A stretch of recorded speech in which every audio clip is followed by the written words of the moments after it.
வணக்கம் மக்களே.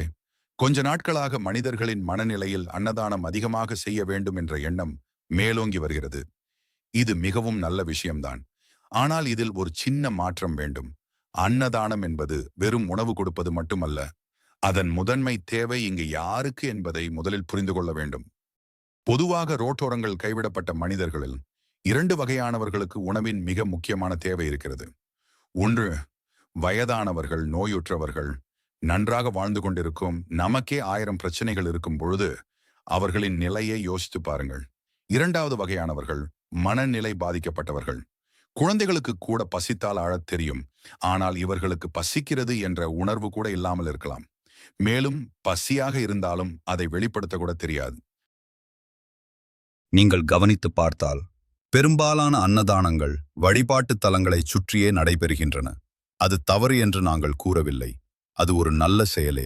ஆனால் அதில் ஒரு சிறு பகுதியையாவது ரோட்டோரங்களில் பசியுடன் தவிக்கும் இவர்களுக்கும் வழங்குங்கள் என்பதே எங்களின் தாழ்மையான வேண்டுகோள்.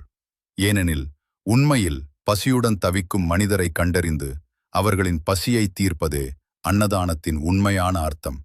இறைவனும் அதைத்தான் விரும்புவார் என்று நாங்கள் நம்புகிறோம். இரவு நேரங்களில், குறிப்பாக 10 மணிக்கு மேல், ரோட்டோரங்களில் இவர்களை எளிதாக பார்க்க முடியும். ஒரு 10 பேருக்கு வழங்கினால் கூட அது மிகவும் பெரிய உதவியாக இருக்கும்.